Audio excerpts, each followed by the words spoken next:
Imagine a frozen fortress, roughly the size of Florida or Great Britain. It is a colossal river of ice stretching 75 miles across. This is the Thwaites Glacier, universally known by its more ominous moniker, the Doomsday Glacier. By itself, this single glacier holds enough ice to raise global sea levels by more than 2 feet. But its threat goes beyond just its own mass. Thwaites act as a natural cork, or gatekeeper, if you will, holding back a massive portion of the West Antarctic ice sheet.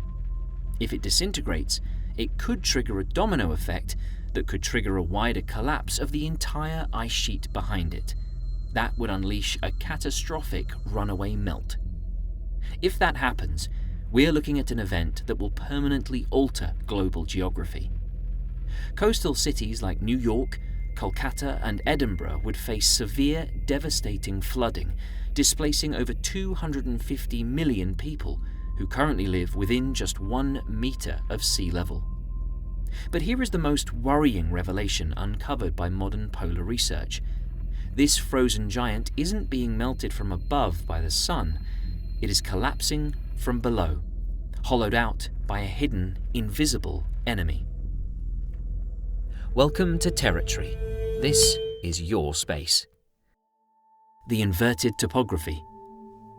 To understand why Thwaites is so uniquely vulnerable, we have to peel back the ice and look at the continent's bedrock.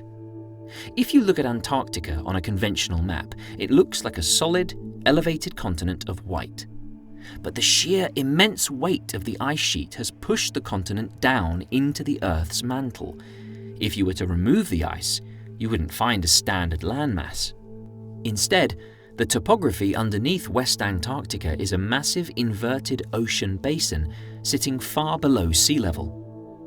Because the glacier sits on a bed that deepens the further inland you go, it is exposed to a phenomenon known as marine ice sheet instability. When a glacier rests on land above sea level, its retreat is limited by gravity and terrain. But Thwaites is grounded deep beneath the ocean surface. The exact boundary where the solid ice transitions from resting on the seabed to floating on the water is called the grounding line. As the ice flows off the continent, it pushes past this grounding line and juts out over the open water, forming a floating platform known as an ice shelf. This ice shelf acts as a natural dam or buttress. It wedges against the seafloor, creating immense friction that restrains the flow of the ice behind it. But that shield is failing. The mechanics of under-ice destruction.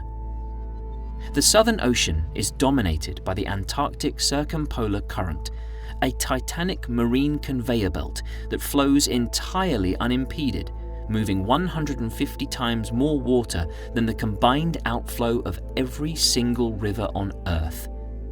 As this colossal current circles the continent, giant underwater storms called eddies shear off from it. These eddies are massive pockets of relatively warm water stretching up to 100 kilometers in diameter. They barrel toward the Antarctic coast, driving deep beneath the floating ice shelf. When scientists say this water is warm, they mean it sits at roughly 1 degree Celsius. To a human, that is freezing, but to ice, 1 degree Celsius is above the melting point. It is a relentless thermal attack. Because ice is a rigid crystalline solid, any sudden thermal change creates intense internal stress. The warmer side softens and weakens, while the colder side remains locked in place, generating immense tension that causes cracks to appear rapidly through the structure. To see exactly how this manifests in the dark abyss, researchers from the International Thwaites Glacier Collaboration deployed ICEFIN, a sleek, autonomous underwater vehicle. Engineers bored a hole through the solid ice using high-pressure hot water, lowering the torpedo-shaped drone into the pitch-black ocean beneath the shelf. What ICEFIN discovered was surprisingly complex. The underside of the glacier was not a flat, uniform layer. Instead, the warm water had carved out a bizarre, jagged landscape of deep crevices, terraced staircases, and violent swirls. In and around these structural features, the melting rate was heavily accelerated. Even worse, sensors revealed that the ocean is utilizing the global tides to aggressively breach the glacier's interior.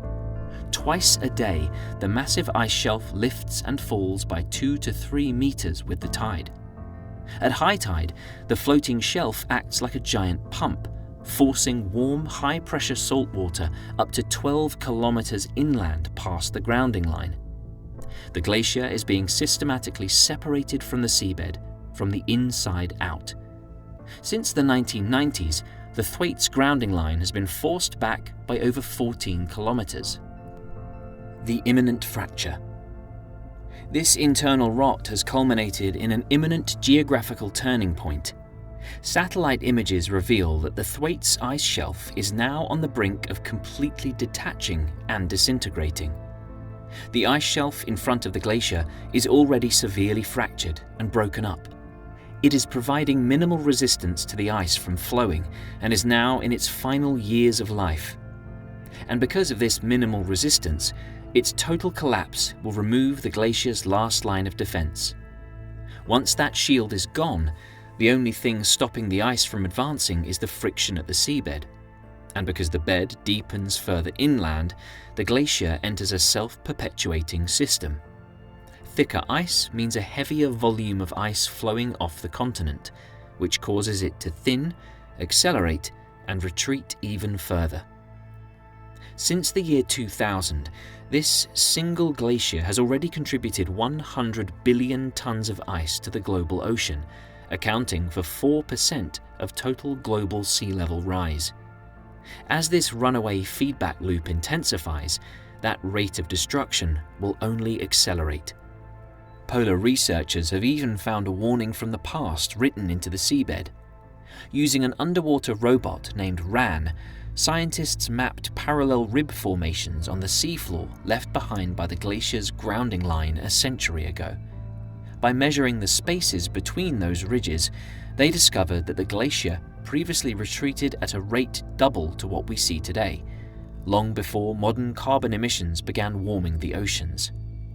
If the topography allowed the glacier to retreat that rapidly during cooler eras, modern temperatures could cause it to move even faster. The desperate countermeasures. The scale of this threat has forced the scientific community to evaluate radical geoengineering concepts that sound like science fiction. The most prominent proposal involves draping a massive 80-kilometer-long underwater curtain across the seabed directly in front of the glacier. This unprecedented fabric barrier would float in the water column, acting as a physical shield to deflect the deep, warm circumpolar currents away from the vulnerable ice shelf, preserving its fragile base.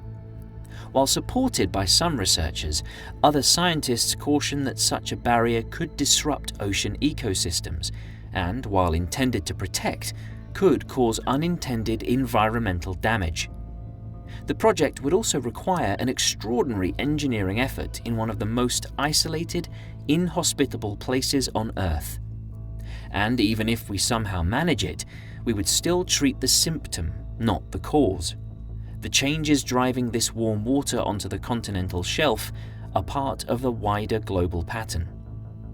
Addressing climate change and rapidly reducing greenhouse gas emissions remains the most effective way to stabilize the region. The fractures spreading across the Thwaites ice shelf are a clear message that the map of our world is no longer permanent. It is actively being rewritten by the ocean. Research has shown that a super El Niño event first triggered Thwaites' accelerated retreat back in the 1940s. Today, with climate change projected to make other super El Niño events more frequent, that assault on the glacier's foundations is only growing stronger. The fractures are already there. The question is, how much time we have left.